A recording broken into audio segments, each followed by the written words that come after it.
The wind cut across the ridge hard enough to steal breath. Mara Colton stood beside her truck, boots sunk in frost-silvered grass, staring at a farmhouse that leaned but did not bow. The porch sagged. The barn groaned in the wind. Somewhere beyond the tree line, water moved over stone. She hadn't slept much since the deed came through, and the weight of that $1 pressed heavier now than it had in the motel room where she bought the place with shaking hands. She rested her palm against the hood, feeling the engine's last warmth fade. After 62 years of borrowed beds and other people's land, this was hers. But why did it feel like the mountain was holding its breath, waiting to see if she would stay or turn back? Mara had learned early that roots were a risk. Her childhood was a series of fences and fields that never lasted, one season here, one harvest there. She grew up knowing how to pack fast and leave quiet. Her grandfather's cattle place in western Wyoming had been the closest thing to home she ever knew. Summers there smelled of hay and sun-warmed pine. When the bank took it, something inside her closed and never quite reopened. Work became her constant. Apple orchards in Washington, vineyards in eastern Oregon, wheat fields that rolled forever in Montana. Ranches tucked deep into Colorado valleys where winter tested every hinge and bone. 40 years of labor gave her hands that could split wood without thinking and eyes that read land like a map. It also gave her nothing permanent. No address worth memorizing. No chair that stayed hers. The shift came quietly. Her knees complained in the morning. Cold stayed longer in her joints. And one afternoon, while managing a vineyard outside Baker Falls, the owner's son looked at her like worn equipment. Useful. Replaceable. She left before he could say it out loud. Drove until the road ended at a roadside motel with flickering lights and a heater that rattled all night. That was where she saw the listing. Mountain Farm.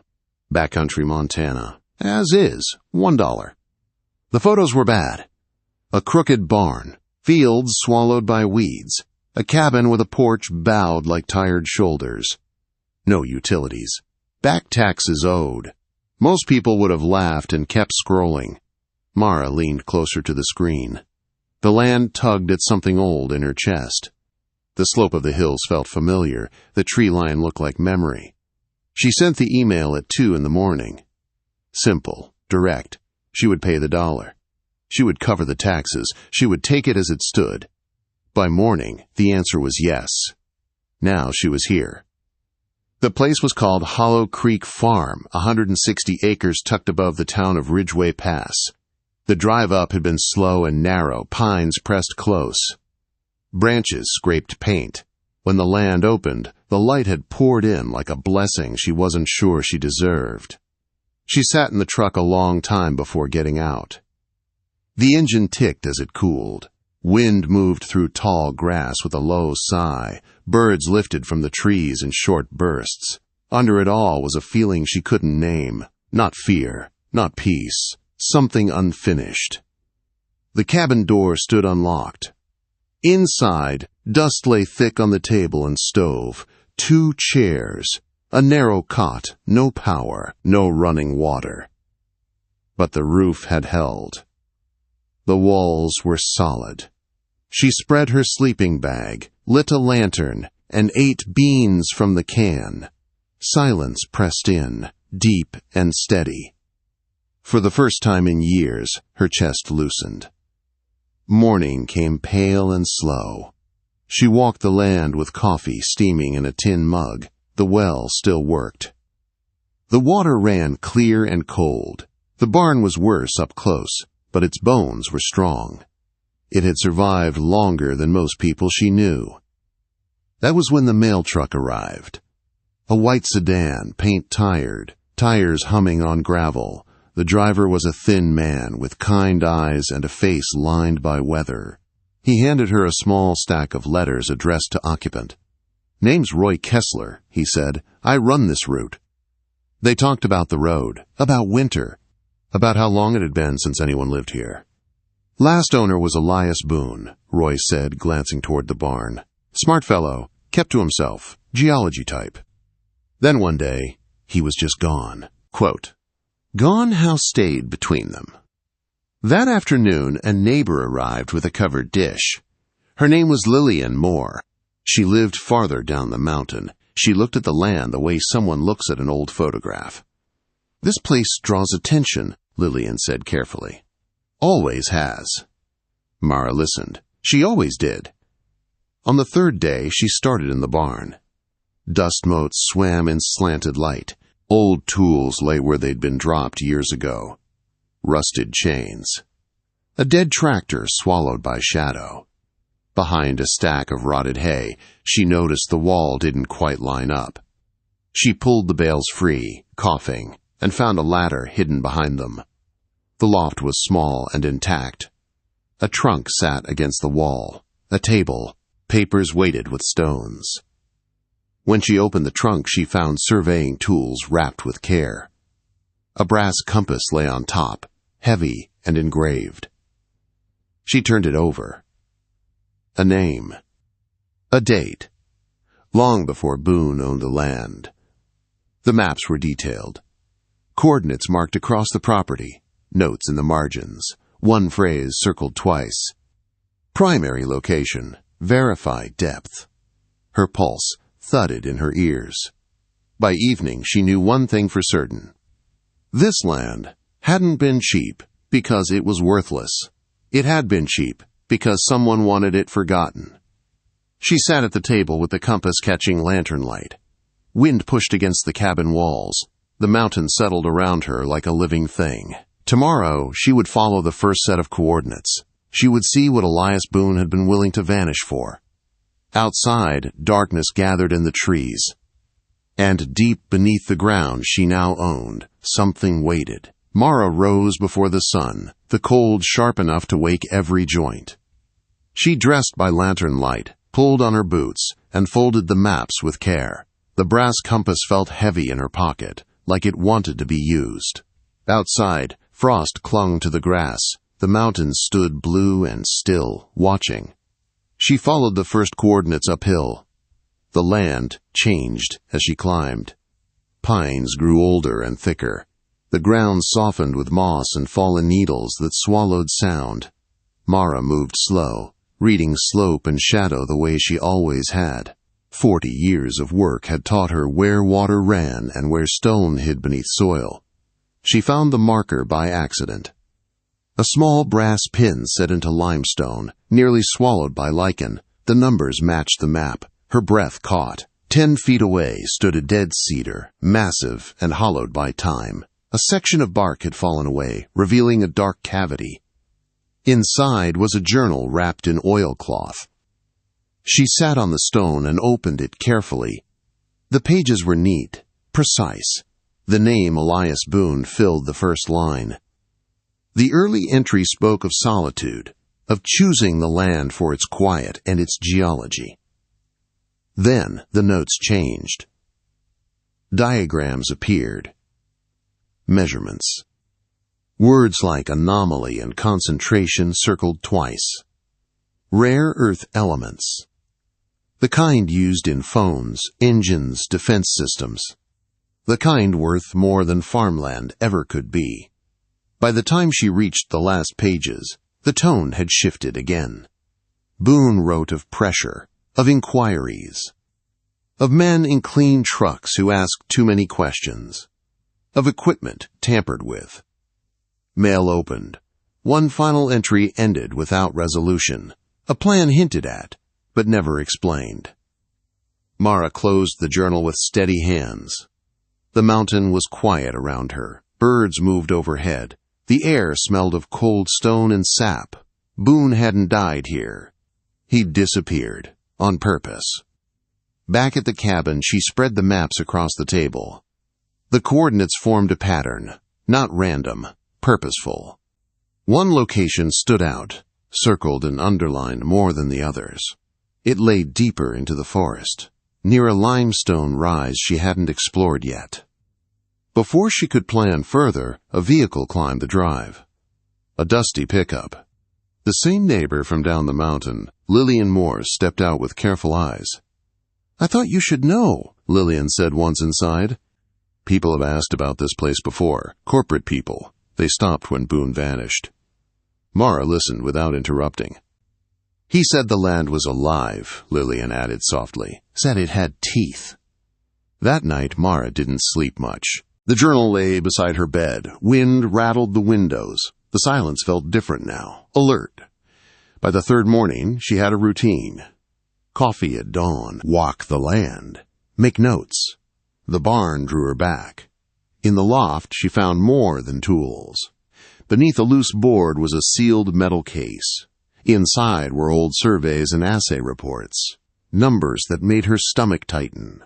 $11 million. That was the conservative estimate, and it was dated years ago.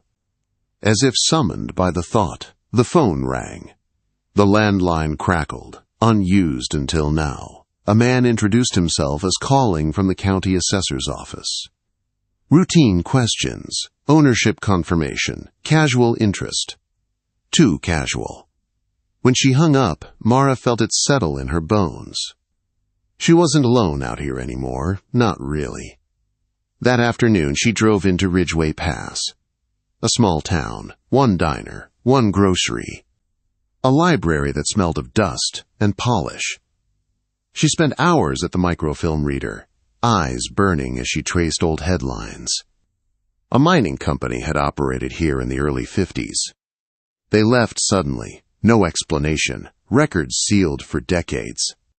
At the counter of the diner, she met an older man with careful posture. His name was Harold Pike. His family had owned her land once. My father sold it cheap, he said quietly. Said some things weren't meant to be owned outright.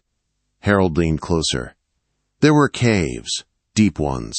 Government men came through when I was a boy. After that, nobody talked. On the drive back up the mountain, her tires were slashed. Clean cuts, all four. Mara stood there a long time, hands on her hips, breathing slow. Fear came. She let it pass. Fear was just information. She hiked to the road, got help, filed a report she knew would go nowhere. By evening, she was back at the cabin with new tires and a clearer picture of what she faced. That night, she packed a rucksack. Rope, light, camera, the compass, the journal. At dawn, she followed the second set of coordinates. The limestone outcrop rose like a broken tooth from the forest floor.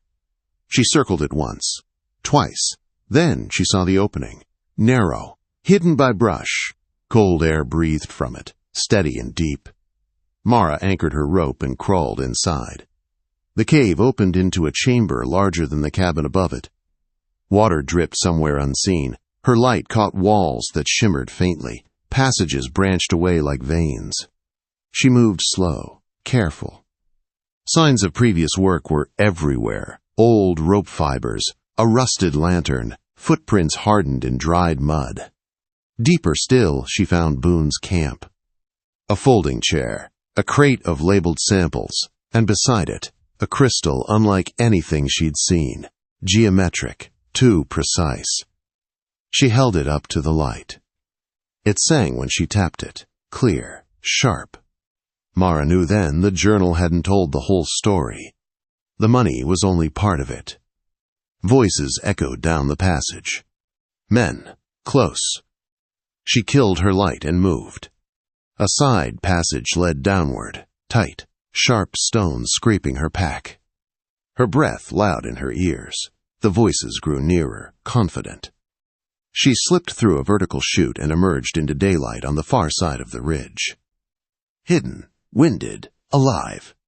By the time she reached the cabin, her hands were steady again. She laid the crystal on the table beside the compass and Boone's journal. Whatever this place held, others were already coming for it. And they weren't asking. Mara sat down and began making calls. To people who dealt in truth, in records, in light. The mountain darkened outside her windows. And for the first time she understood that buying this land hadn't been the gamble. Staying was. The first response came before noon. An investigative reporter from Seattle. His voice was calm, but alert, like someone who already knew the shape of the storm. He didn't promise protection. He promised attention. Sometimes that was better. The second call came from a lawyer who specialized in land rights and mineral claims. She asked careful questions about deeds, about harassment, about whether Mara had documented everything. When Mara said yes, there was a pause, then a slow breath. "Don't sell," the lawyer said. "Not yet." Quote, by afternoon, the mountain felt smaller. Not because it had changed, but because eyes were on it now. Mara moved through her cabin with purpose. She photographed the maps, scanned the journal, copied the surveys. She mailed a packet to her niece in Missoula with instructions written twice. If anything happened, don't wait. Don't ask permission. That evening, Lillian returned. Her face was tight. A black SUV parked near the service road today. Didn't belong to anyone local. Mara nodded. She had expected that. They ate stew at the small table. Two women past the age of pretending things were fine. The lantern hissed softly. Outside, the wind pushed clouds across the moon. "You can still walk away," Lillian said. Not urging, just stating. Mara shook her head. "I spent my life walking away. I'm tired of leaving before things get hard." The next morning, she drove into town early. At the courthouse, records were pulled slowly. Old files. Mining claims. Transfers made too quickly to be clean. One document stopped her cold. A federal seal. Classified. Later unsealed with no follow-up. The clerk shrugged. Happened a lot back then. At the diner, she met Harold Pike again. This time, he brought an envelope. Inside were copies Boone had given him years earlier. Letters. Photographs. Names that appeared too often across decades. "They kept asking me to forget," Harold said. "I never could." When she returned to the farm, the barn door stood open. She was sure she'd closed it. Nothing was missing. But things had been moved. Slightly, enough to say someone had been inside, watching, measuring. That night she slept with the rifle near the cot. Not because she wanted to use it, because it reminded her she was awake. 2 days later, the reporter arrived. His name was Daniel Reed. He brought a camera operator and a sound tech. They didn't wander. They asked permission for every step. That mattered. Mara told her story once. Slow. Clean. No drama added. Daniel listened without interrupting. When she finished, he nodded. "This isn't just about money," he said. "It never is." They filmed the barn, the loft, the compass, the maps. They didn't go into the cave yet. Daniel wanted it done right, with permits, with witnesses. That afternoon, the lawyer filed paperwork. Cease and desist, notice of ownership, documentation of harassment. It wouldn't stop everything, but it drew lines. The response was immediate. A man arrived just before dusk. Clean boots, expensive coat. He smiled too easily. "My name is Randall Kemp," he said. "I represent Horizon Extraction." Mara didn't invite him in. "We're prepared to offer a generous settlement," he continued. "Cash, immediate, no complications." "No," Mara said. Kemp's smile tightened. "You should think carefully. These situations become unpleasant." Mara met his eyes. "So do I." He left without another word. That night, headlights lingered at the edge of her drive. Not close, just enough to be seen. Daniel filmed them. By morning, the story was ready. Documents verified, names checked, photographs aligned with records. Daniel warned her once more. "When this goes live, it won't be quiet again." Mara looked out at the land. Frost lifting, sun catching the tops of the trees. "It never was," she said. The article broke at noon. By evening, her phone wouldn't stop ringing. Media, agencies, people who suddenly remembered things they'd been told to forget. Horizon Extraction issued a statement denying everything. It was careful, legal, empty. 2 days later, federal vehicles arrived. Not to threaten, to observe, to take notes, to mark boundaries. The cave exploration happened a week after that. with permits, scientists, cameras. Every step recorded. The crystals glowed under proper light, their geometry undeniable. One of the geologists whispered, "This shouldn't exist like this." By then, Mara understood something important. The value wasn't just in the ground. It was in who controlled the story. Late one evening, as the crew packed up, Daniel handed her an envelope. "No return address," he said. "Left at the motel." Inside was a letter. Short, written carefully. "You were chosen because you wouldn't sell quietly. I'm sorry I put this on you. Thank you for carrying it." No signature. Mara folded the letter and looked toward the dark mouth of the cave. Somewhere out there, Elias Boone was alive, watching, waiting. And whatever he was still hiding, she had a feeling it wasn't finished revealing itself. The mountain wind rose again. And this time, it sounded almost like approval. The call came just after dawn. Mara was splitting kindling when her phone buzzed against the porch rail. The lawyer's voice was tight. Federal interest had escalated. Horizon extraction was being questioned, quietly, for now. "They're nervous," the lawyer said. "That makes them dangerous and sloppy." Mara watched steam rise from her breath. Dangerous and sloppy were things she knew how to handle. By mid-morning, 2 unmarked trucks parked near the service road again. This time, Mara photographed them openly. Daniel had taught her how to frame shots that told a story without words, plates, logos, faces through glass. When the men noticed, they left. The scientists returned the next day. USGS credentials, careful steps, no bravado. They treated the cave like a cathedral. The lead geologist, Dr. Elaine Porter, barely spoke once inside. She just kept shaking her head, eyes wide in the glow of her lamp. "These formations," Elaine said later, voice low, "are impactite structures, meteor origin. But the purity and geometry are beyond anything documented." Beyond anything documented meant attention. Attention meant protection and risk all at once. That evening, Lillian arrived with a pie, and worry etched deep. "You're stirring up things people buried for a reason," she said gently. Mara cut 2 slices anyway. So did Boone. So did the men before him. Lillian hesitated, then nodded. "My husband worked for the county survey office years back. He copied records for people he shouldn't have. He's sick now. He wants to talk." They went the next afternoon. A small house, curtains drawn, an oxygen machine whispering beside a bed. His name was Arthur Moore. He looked relieved when Mara sat down. "I took money," Arthur said, "from Horizon, gave them maps Boone never filed." Mara didn't flinch. "They know the caves exist," Arthur continued, "but not the deep chambers. Boone never logged those. Smart man." "Why tell me now?" Mara asked. Arthur's eyes filled. "Because I'm tired of carrying it. And because they're going to push harder." He handed her a flash drive. "Everything I gave them, everything they asked for." 2 nights later, Mara's truck wouldn't start. No obvious damage, just dead. She smiled without humor. Patterns were easy to read once you knew to look. She called the sheriff, filed another report, documented everything. Daniel arrived again, with backup. A larger outlet wanted the follow-up. Cameras rolled as federal agents were spotted near the mountain. The story grew legs. Then Horizon made their second move.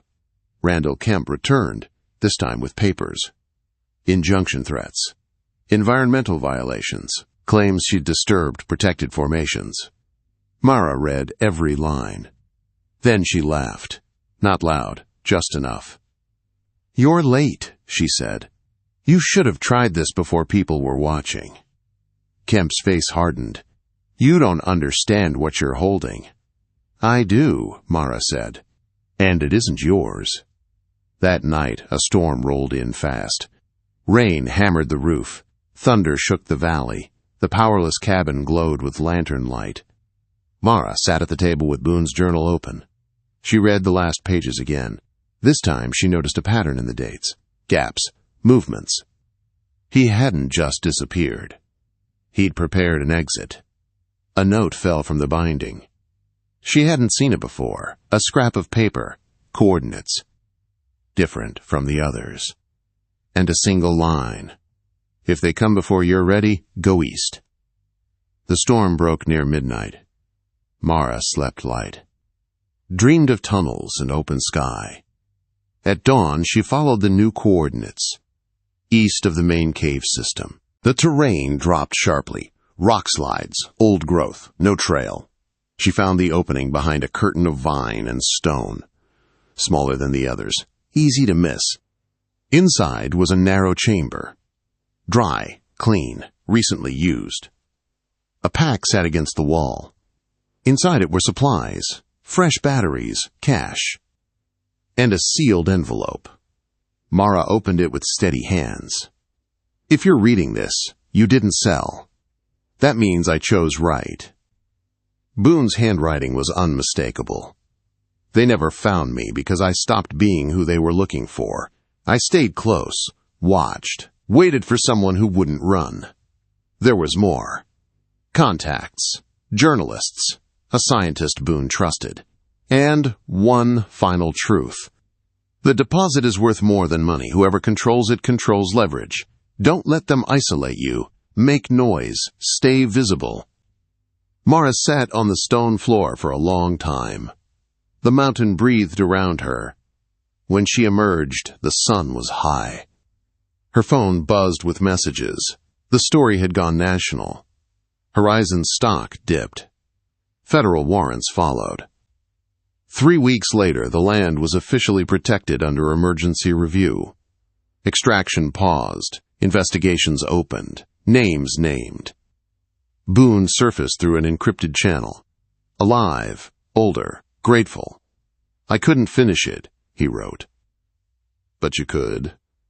Mara replied with one line. I stayed. Winter came early that year.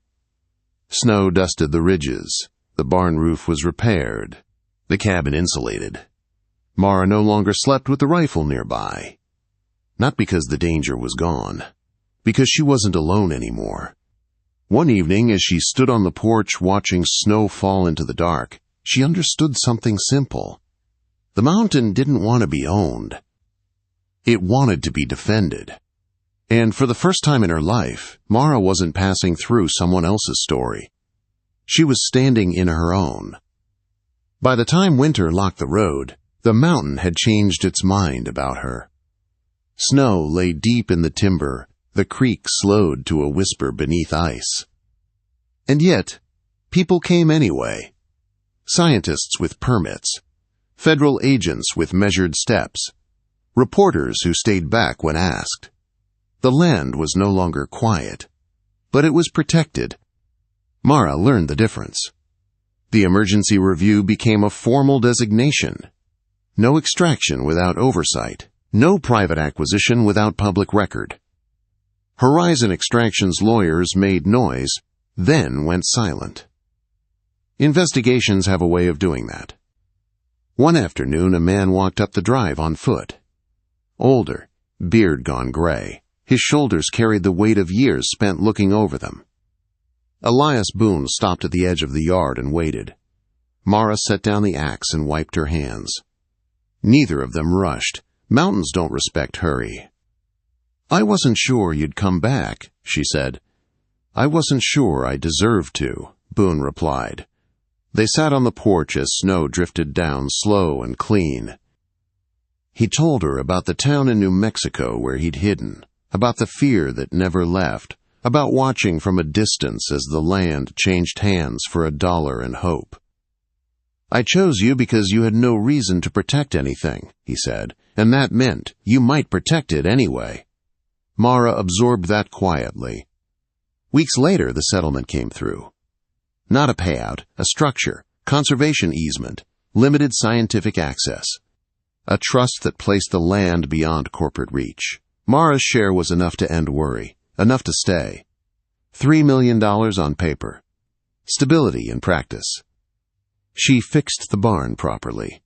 reinforced the beams, patched the roof, built a small guest cabin for visiting researchers and the niece, who now called more often.